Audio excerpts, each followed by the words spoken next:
The oddest looking vessel in the Solent at the moment must surely be this ship out here, a mile off Portsmouth Harbour. She's the 500-ton salvage vessel Sleipner, with every inch of her decks covered by generators, winches, chains, and all sorts of lifting gear.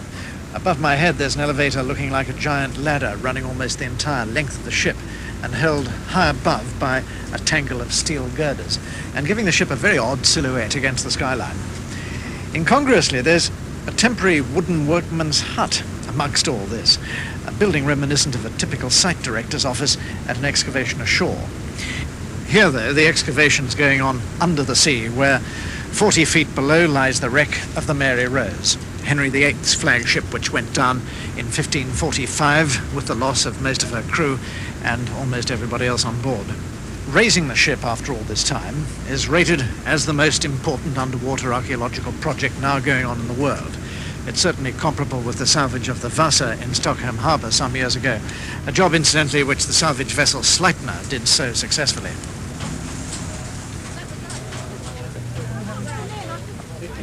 It's a very busy place, this deck. I'm told that work begins out here at about 6 o'clock in the morning, and on a typical day there could be anything up to 40 divers working in shifts, and probably at this moment there are 6 or 8 divers on the seabed, about 45 feet below us. Junction of the all-up deck and the hold here in 3 and 4. How far do you think you have to go? Well, it should be about half a metre below. We should be getting the rest of the pulley blocks out by this evening or tomorrow morning at the latest. And that will clear this area for us to examine the Coulson by Saturday, won't it? Should do, yes. Good. Well, will you carry on with that? And when you come Standing here by the diving platform is Margaret Rule, who is Director of Archaeology for the Mary Rose Project. And with all these people milling around, Margaret, I wonder where you get so many divers. Well, we have about 200 volunteers come during the course of the season. They come from all over Europe and North America. We've had large numbers of people from Holland. And the one thing they all have in common is they're all well-trained and very experienced amateur divers. But you've got a permanent team of archaeologists. Yes, I've got a permanent team of archaeologists. I've got 6 trench supervisors who are archaeologists and divers. And then I have 2 deputy directors, both graduate archaeologists. One has specific responsibility for the archaeology and the finds, and the other one has specific responsibility for diving safety, but they're both graduate archaeologists. One of them's with us here today, John Adams, whose special responsibility is diving safety, getting our people down there safely, doing the job properly, and returning to the ship as good as when they went. Jonathan, you've got your wetsuit on and you're just about to go over the side. That's right, yes. I've got some inspection work to do for Margaret today with a video camera, which we use quite a lot for recording purposes. This is your gear you're just strapping on now. That's right. And, how do you find your way down to the very spot that you want to go? Because the visibility is pretty bad down there. It's not very bad visibility at the moment, so today is going to be fairly good. We have good sun top light, but in very bad visibility there are shot lines down to the site and grid lines by which I can find my way to any part of the structure in the ship. As you're taking a camera down there, we can follow your movements up here on the deck, can't we, from the monitor? That's right, yes. You'll be able to hear what I say about what I'm looking at through the camera and see on the monitor what the camera sees itself, which is sometimes more than I do. The definition is better than the human eye, is it? Yes, especially in poor light conditions. The wide-angle lens accepts so much light that it will actually see slightly more than I can. Now, you've got your helmet here that you're just about to put on. This has got the microphone inside it, of course. And you can hear us through earphones built into the side of the helmet. So I'm in very clear contact with the surface all the time that I have this mask on. Okay, I'm just about to climb down the ladder into the water. I'll just wait for the camera to be passed to me.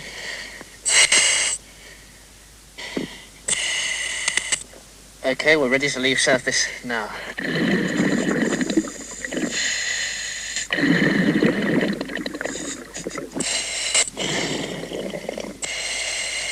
Okay, I've moved over to the shot line, the rope by which I'll pull my way down to the site. Another diver coming up.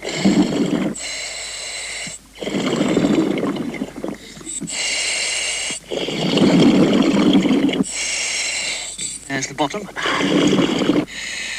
Again, I'll just wait for the tender to catch up with me. Make sure our lines go the right side of all these shot rope. About how many feet ahead of you can you see? It's okay, it's not brilliant.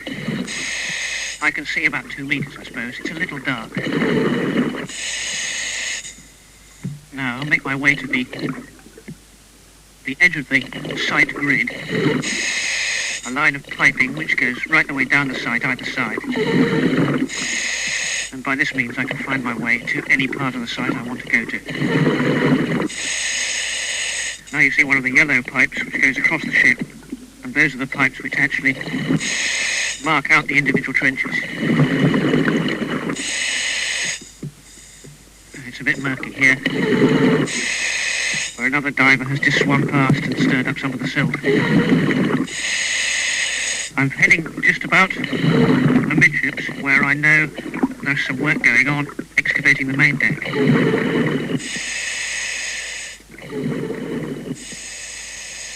And this is a place where we have excavated entirely across the ship, but leaving a bulk of unexcavated material. Now, the remarkable thing to me here, looking at the television monitor, is that what you're photographing looks exactly like the section of an excavation on land. Yes, it is. It's exactly the same thing, in the sense that as you go down through the different layers, you're reading backwards in time. And if I pan down, the layers give way to some soft grey clay, which is the very first silt that was laid down in the ship, on top of these timbers that are lying in the very bottom of the ship here. These are galley fuel pine logs, which are lying on the ballast. It's remarkable that these faces, these sections, are so well preserved as the ones they don't cave in and just sort of crumble into the trench. It's because it's virtually a clay, so that as you excavate down, you can leave a vertical face, and as long as it isn't too disturbed, it'll stay there indefinitely. We can learn a lot about the way the silt collected in the ship, and by the way that the silt collects around the main structural timbers, we can tell in very great detail exactly how the ship broke up. I'm just coming up to the main deck now, where there has been a light suspended from the main deck carving to illuminate the work that is going on down in the depth of the trench below the surface of the seabed. If I can point the camera now between the half beams of the deck, you can just dimly see a diver working. How deep is that trench he's working in? He must be about 4 meters below the seabed now. We're right down in amongst the actual structure of the shipwreck. He's actually right down the bottom of the trench, which is why he needs the extra light. And if I put in the picture now, the airlift, which is what he's excavating with, it's like a giant underwater vacuum cleaner. And this now goes down to the bottom of the site. Margaret Rule, the archaeological director, is with me watching this television monitor. And as we've seen, he's just passed that airlift, which he talks about using as a vacuum cleaner. What does he mean by that? Well, it's simply a tool to take away the debris, the silt that we don't need. And what it is a 4-inch diameter plastic piping, about 20 feet long, and about 1.5 foot from its lower end. You can see a piece of garden hose going in with an on-off tap. Oh, yes. And we send down low-pressure compressed air from the deck above on the ship to that on-off tap. And when you turn it on, the air enters this wide, 4-inch wide tube and rushes towards the surface. And this causes a vacuum on the bottom of the tube. Now, we don't use it as a digging tool. We could stick it in the mud and suck our way down to Australia very quickly, but it's not used like that. We get it just buoyant above our shoulders, supported by one hand, and the debris is peeled away with a trowel or with our hands.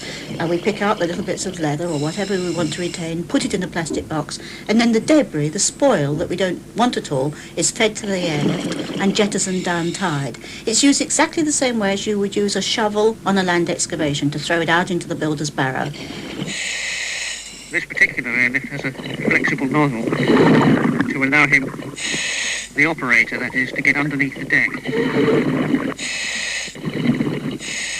What sort of things are being found in this trench now? Quite a lot of structural elements of the ship. In fact, I've just turned round and right next to me is an iron gun. still on its sledge. What sort of condition is that gun in? Well, in fact, this is the best example of this sort of gun that we found, because it's been slightly lower down and thus better preserved than anything else. It's still in its gun carriage, you say? Well, this type of iron gun was on a great big slab of wood, a sledge or a bed. And this particular example is still very, very smooth all over. It hasn't been eroded at all. What is still evident are the chamfers on the edge of the gun carriage, which are still very smooth and sharp.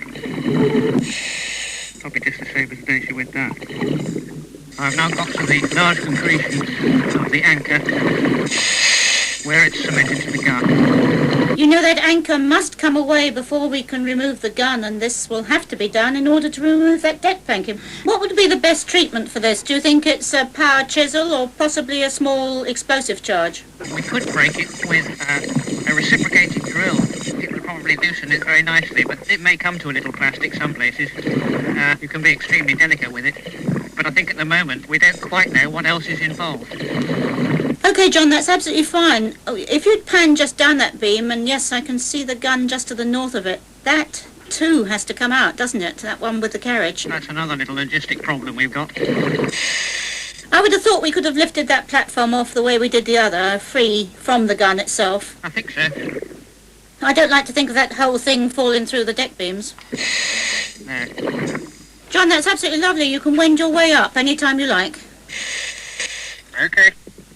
Margaret, perhaps you'd like to expand a little more on what Jonathan has just said about those sections of the trenches, the ones that look so remarkably like the face of a trench on land. Looks like an Iron Age ditch, doesn't it? Yes, it does, exactly. Yes. Well, we're digging 6 sections across the ship, from the port side to the starboard side, right the way across, through the hold, through the orlop deck, through the main deck and the upper deck.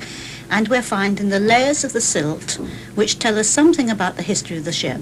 Those lower, very fine grey clays that you can see are the light sediments that floated in through the open gun ports, through the hatchways, immediately after the ship sank.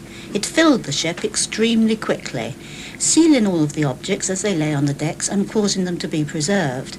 The upper, rather convoluted sediments that you can see are the later silts, somewhat heavier, more gritty, which floated in after the superstructure of the ship broke up.